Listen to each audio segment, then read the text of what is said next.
Welcome to another episode of Purchase to Profits. I'm Seth Ferguson. Make sure you hit the subscribe button so you don't miss our daily interviews with successful real estate investors. Our guest today owns 522 doors with another 100 in the works and focuses on multifamily properties. And she's a member of the Tigrent Learning Hall of Fame. Edna Keep joins us today. Edna, welcome to Purchase to Profits. It's great to have you on the show. Thank you so much. It's my pleasure. Yeah, no, pleasure is mine. So to kick things off, tell us about your real estate goals right now. Well, you know what? We are actually looking at downsizing a bit. We feel like, our goal was never to own 500 doors. Our goal was originally 50 doors, but it just kept compounding and we get, more and more opportunities. So we're just going to, take the cream off the top, go keep the good ones that we have. We've got a lot of joint venture partners, some we like more than others. So we're going to keep the ones we like and, the ones that don't report properly and stuff like that, we're going to change that up. We still might end up with more doors. It's hard to say because we've got a lot of smaller units. But the management, we want to get a lot of the management side off of our plate. Yeah. And would you say, so right now is your portfolio, you said you have some smaller properties. Do you want to kind of describe what you have right now? Sure. Well, we started out actually with condos because we were kind of scared of everything. We were scared of roofs and toilets and tenants and all that. We were real nerve-wracked. So we kind of figured that the easiest way for us to get started was condos. And the very first condo I purchased, my oldest daughter was actually renting it, and because when the realtor took us by there and he was showing us some that for sale, I said, wow, my daughter just moved into that one. Is it for sale? And he said, yeah. And I said, okay, well, then I'll know I have a good tenant because she's always been told to pay her rent on time. And then we bought another one in the same complex because the couple had lived in their unit for 17 years. We thought, well, there's a locked-in tenant, right? Yeah. Work out that way. But anyway, then we moved into duplexes. So then we bought quite a few duplexes and fourplexes. Then, like everybody, we ran out of our ability to get financing on houses. So we moved into multifamily. Yeah. Our first couple purchases were 24 units, but we have everything from 8 units up to, I think the biggest we have at any one is 36. 36. Yeah. So as you kind of downsize your portfolio, are you looking to maybe, get rid of the small ones and then maybe just buy 1 or 2 big ones? Is that kind of the plan? Our houses we'll probably just keep because, my oldest daughter does do the property management on them. Okay. And we know we'll never get another one. We're way beyond what anybody could get today. I think we got like 15 in our own personal names. Yeah. We have some joint ventures with other people with the mortgages in their name. So some of them are aging now. So we are going to downsize a bit in that area and we wouldn't add any of the joint venture ones back on. But for an example, what we're working on now is we're actually working on a mobile home park, which would be just nice. 79 units. And if we get that one, we can actually own it without bringing any investor owners in. So that'll be cool. And at the same time, we'll probably sell off a few of our, ones that are maybe not as performing as good as what we expect this, or ones that have just been higher management issues. Some of them just are, and it doesn't seem to be, if you manage it the same as another one, there's still more issues there. So we want to get rid of the ones that have the issues and stick with the easier ones. Yeah. And you mentioned your joint venture partners. Lots of our viewers, maybe they have, they'll have a couple properties and they want to scale. Can you speak about what impact bringing on partners in had on your business? Well, you know what? That's really where we scaled. When we started out with just some equity out of our own personal home. Our market had done really well, and we thought, geez, we're going to get into this market. Let's take some equity out of our home. So we got started that way. But like everybody, we ran out of our ability to do that. And even though, I used to be a financial advisor, and all my investments were in mutual funds, so eventually we took all our money out of there and put it in real estate too. But still, it limited us. But we stopped at being able to get mortgages before that was limited. So then we started bringing in joint venture partners to put the mortgage in their name and provide the funds to buy it.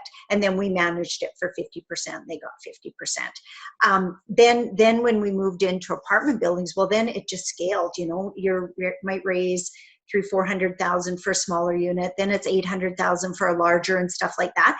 And the more I did it, the more referrals I got from, other investors. They say, I have a friend that really should be doing this too. We've seen our biggest net worth increase ever, even just through our own personal houses. And so we can see where it'd be beneficial to own more. And that's really how we ended up scaling as large as we have. And I love taking care of people. So if people came to me, I'd start lining it up and say, geez, we got enough there. We could buy another building now. We got enough investors lined up. And of course, they don't always come through when it's time to say, pull the trigger, but we always manage to fund. And managing investors was relatively easy up until a couple years ago. Then we had some difficulties in our market. Our market switched and it went down. We weren't able to get the good rents we were before. Mm-hmm. And, a lot of true colors start to come out when things aren't going well. And some of them are still absolutely amazing. They understand, they, don't blame us. And, we'd keep those and look after them all day long. But the ones who seem to think that we have a crystal ball and should have known all this stuff, those are a little harder to deal with. So we would downsize that side for sure. Yeah. So yeah, we downsize the number of joint venture partners we have, and downsize just the ones that are more difficult to manage. There's some like this mobile home park we're working on is right close to where we live. All homeowners, so minimal work on our part, and I see that happening with a lot of seasoned investors. They build way up. Then they sell, get one or two of those paid off, and then you're just done, right? And that was kind of our idea. We've been doing it for 12 years, and we always figured that at some point we'd scale as far as we were able to handle it, and then we'd cut back and semi-retire and that sort of thing. Yeah, and you've got an interesting story with how you got started with all of this, right? Through the Rich Dad program. Yeah. We, when I was a financial advisor selling mutual funds, and I had several clients coming in and they were telling me they were investing in real estate, and I didn't understand real estate. And my response to them was, really, you want to invest in an asset class that pays you 3% return on your money? Spoken like a true financial advisor. Exactly. But now I have a good fight when I send people to go get money. I just tell them, they don't know. And I tell them my story so they realize that we really didn't know. We were not taught anything about real estate. Why would they teach us anything about real estate? Then you don't get paid. Yeah, right? Exactly. Yeah. So we got introduced to the program, and I still remember one of my students saying, be careful, because when they get you there, they're going to make the room really cold, and they're going to wear your resistance down. They're going to teach you how to increase the limits on your credit card so you can go, so you can buy their course at the end, basically. And so we went in a little cautious, a little, we're just, kind of worried about that kind of stuff. But, when we sat through the course, and there was another couple in there who had been sent by another couple that they knew, who'd taken the training 2 years before, and they had I can't remember if it was 20 or 40 houses. Anyway, they had quite a few. And at the end, when we went through all the ins and outs, we got a really good feel for it. They take you out of the room, and yeah, they did teach us to increase the value of our credit card and all that. And I don't regret it for a minute. We bit the bullet. We paid $27,000 US to take that course. And it was the best thing that ever happened to us. We educated ourselves, hung around with people, like-minded people, and we also got to meet the couple that the other couple kept talking about. And our decision when it came to us, it was, who do we want to be? Do we want to be like the couple who never pulled the trigger and never did anything? Or do we want to be like the couple who pull the trigger and 2 years later have 20 doors? Yeah. So we decided we would rather be like them. And we did it. And I still highly recommend, you have to educate yourself, because there's too many things that could go wrong trying to do it by yourself. Mm-hmm. Oh, 100%. And I think one of the most special things the Rich Dad program and Robert Kiyosaki has done is his cash flow quadrant, because it lays it out so simply. And that's one thing I use when I'm speaking with potential investors, trying to move them from that self-employed, maybe they're a doctor, and get them over to that I quadrant where they get the tax advantages and all that sort of stuff. Yeah, yeah, exactly. That is such a key, and it made all the difference in the world to us. And being around like-minded people too is key, because there's always somebody is going to tell you all the crap that goes on. Like even to this day, because now I train people on that. Some of the things that come back. Oh, really? You want to deal with tenants? That's a nightmare. Oh, really? You want to deal with toilet people calling in the middle of the night that their toilet's plugged? Well, and so you always people tend to go to the negative side of it. But I tell them 95% of our tenants are great. It's the 5% that makes themselves feel like the 95%. So you just can't focus on that. You have to focus on the ones that consistently pay their rent and don't cause you any. And I mean, we don't get phone calls. Even my property manager doesn't get phone calls in the middle of the night unless it's like a huge emergency. Like one time we had our sprinklers go off in a building. Oh. Well, then the cops called us. Oh my God, you got to get over there. So I can count on one hand how many times that's happened to us in 12 years. Yeah. And as your business has grown, have you developed any routines or rituals that have helped you stay focused? Yes. I'm a big believer that you can't get anywhere if your mindset's not in the right place. So I meditate every day. When I learned how to do that, because I was always too high of it, I always considered that I was too high energy to sit and do nothing for 30 minutes. Like that was like torture to me. And then I learned how to do it, and I absolutely love it. I love meditating every day, and it's very seldom that I miss, unless I have an early meeting or something, and I still try to get something in the end of the day. So that's one. And then the other, and it's maybe not a ritual per se, but it's always being around like-minded people, because they get it. They understand the challenges. They understand the benefits. They understand everything, as opposed to, being around people who don't get it. And then they're always, oh, well, this can't happen. That can't happen, that sort of thing. And staying engaged in the business. I see a lot of people that they get to a certain stage and then they just cut out and they don't learn. We're always learning new stuff, like learning new technology. We just got a new software company to start managing our properties better. Even something as simple as changing bank accounts. The Royal Bank, what they do is they'll list every tenant as it e-transfers in. The bank we were using did not. So we're just changing our major ones over to one. I mean, it's that simple. Each month we've got to go through and try to figure out, well, where'd that $850 come from? Oh, that was Joe. This one names, so the bank account doesn't cost you any more to have. All those little things. And technology is just so amazing nowadays. And our two youngest girls are 15 and 17. We listen to them when they tell us about stuff, because it's such, their phone, I always say this, their phone is like an extension of their hand. For us, we had to learn all that. That's just not a natural thing for us.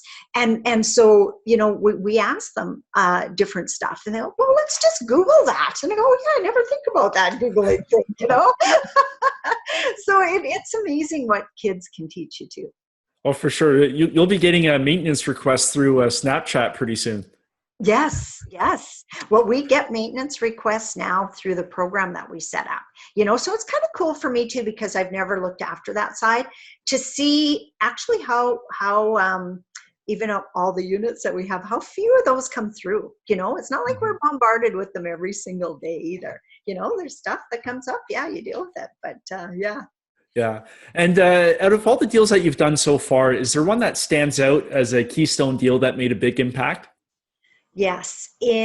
So we started in 2007, and in 2012, we bought 144 units at one time. So it was 4 different buildings, Okay. but at one time. And it was, so I'm from Saskatchewan, which is central Canada, and it's way northern Saskatchewan. So like 6 hours from where we live. Small town. Population only about 3,000. And, you know, it was a little hard to raise capital for that deal because we had to raise 1.2 million. And a lot of people didn't want to deal in small towns. As a matter of fact, I talked to some people that had their own funds and stuff like this at first thinking, well, this might be a big deal for some funds and stuff, REITs and that. But, you know, they were all concerned with it being a small town. But, you know, where all the investors turned out to be from Saskatchewan, and we all understood that small towns can really thrive if the industry's there. This community is a gateway to the north, and people don't really want to build there because there's no real value increase. So we got a really good deal on it. I think we paid around $40,000 a door. Where in the city, the lowest we ever paid was 75, just to kind of give you an idea. And we renovated a bunch of units and we increased the rent. So I can't remember exactly, but our goal at the beginning was to increase it about $100 a month because we knew that it was under. So within 30 months, we were able to refinance that property, pull all our investor money out, get them all paid back, plus a little. And my partner and I each took a $400,000 payday on the refi. So tax-free income, right? And we own that property to this day, and we cash flow it probably about $6,000 a month after all the refi and stuff, because we just own 30% of it. But you know, when we did that one, it just felt so good that we could do a deal that big, make it happen, get all the investors. And before that, it was kind of, you know, a little bit 300, maybe 400, got all the investors, and then we're able to refi and pay everybody back within under 3 years. We knew that even regardless of not refinancing, we could have had them paid out of cash flow in 4.5 years. So we just felt really good about that one. So I would say that's probably our biggest one. Yeah. That sounds like a great deal. So how did you even source a deal? Was that a direct to seller or did you find it through a broker? That one actually came to my business partner through a broker. It was owned by a charity at the time. Oh, okay. It actually took us a longer time period. I think it took us 10 months to buy it because of all the steps that we had to go through because it was a charity. And it had been gifted to them, the charity, by another real estate investor. So they gifted it to the charity, but they didn't want the management part of it. So then they sold it, right? Yeah. And so, you know, you mentioned there was that value add component. Is that what initially attracted you to that property? Like what was standing out when you first took a look? Well, one that we knew that it was at least $100 a door under rented. So the price we got it for, we knew we could force appreciation, and we got CMHC financing, Nice. which basically 15% down. So it seemed like everything just kind of fell in place. It is management intensive, but it still was worth it. The going after, like I was told, you know, my students, one big deal like that can change your life. One big deal. Yeah. And just for our American listeners, CMHC, that's a government insured mortgage. So your rates are a lot better and all that sort of stuff. So yes. Yeah. Yeah. And so when you were raising your capital, you mentioned it was a small town, and you know, you got a little bit of pushback, I guess, because of that. How did you overcome that initially? Well, you know, from the original people I approached, never did. You know, the REITs and stuff like that. They didn't want to be involved in a small town. They'd seen, I guess, some long-term issues and something like that. So actually, a lot of our investors are local. There were some small towns, people that I'd been dealing with already, and they went, "Yeah, that totally makes sense to me. Totally makes sense." So it was just a matter of educating them on the industry, why we felt that wasn't so high risk as a lot of people seem to think, being as it's gateway to the north, and it services a lot more people than the population that lives there.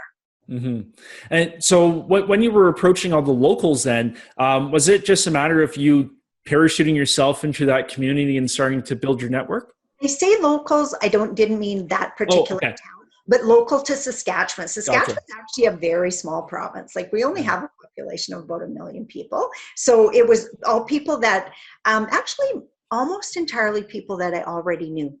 Gotcha. So it was just people that had already dealt with us, and it was like, okay, well, this has all worked good so far. Let's go for it. And then it worked good too. Yeah, no, I'm glad you brought up that deal. That sounds like a good one. So, how has getting into real estate changed your life so far?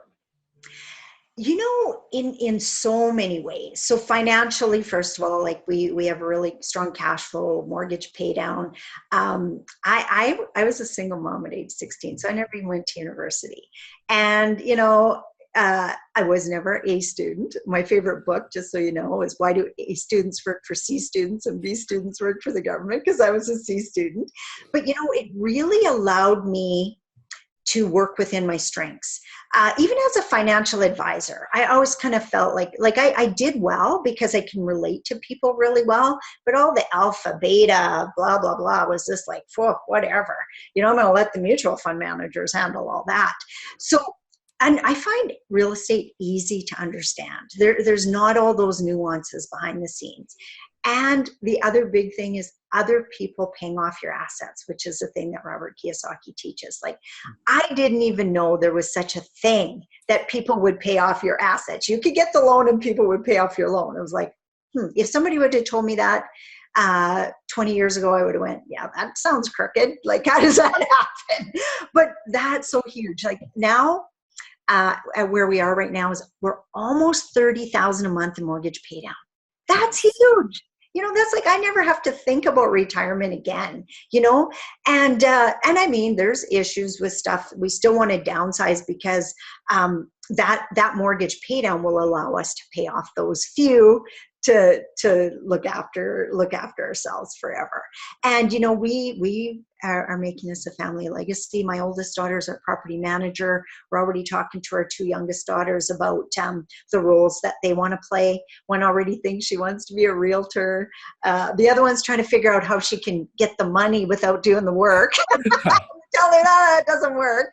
Although if you oversee it, the money still comes. So just and they're both willing to, they'll go with my husband and rake the lawn or pick up garbage or whatever has to happen, So when they were younger, their career choices were hairdresser and dog walker and stuff like that. And I said, well, you're going to have to own real estate just so you can afford to do that. So we do want to create a legacy in the family. Yeah. And so what tips, because, my little guy, he's 2.5 right now. And at some point I'd like to be able to pass on my knowledge to him. So what tips do you have out there for maybe parents where their kids are approaching that age where it might be time to bring that sort of stuff up? That's a good point. My kids were 3 and 5 when we started, our two youngest. And our biggest motivation is that we wanted to spend more time with them. And, we would take them when we first were learning, because we always liked to have them with us all the time. And we would go look at condos and we go look at single family houses. And at one point we were looking at a fourplex. And I remember sitting in the vehicle and the girls are wondering, why is it taking Dad so long? And I was sitting in the vehicle because it was too cold to leave them out there and they're too little. So he just went in and looked. Yeah. And I said, well, honey, this is a big deal. Look, it's got 4 doors. See all those doors? That's a different tenant for each door. And so they remember that. So when we take them into apartment buildings, they would talk doors to us. How many doors at this one? And, when we were on stage, when we got inducted into Robert Kiyosaki's Hall of Fame, our kids came with us. They came on stage with us. But before we got on stage that night, we were having dinner and Kim and Robert came into the room. And we were introduced as one of the inductees. And they both took the time to talk to our kids, which we thought was really cute. And I said to Robert, yeah, my daughters know the difference between a small deal and a big deal. Their game, cash flow 101, yeah. Small deal, big deal.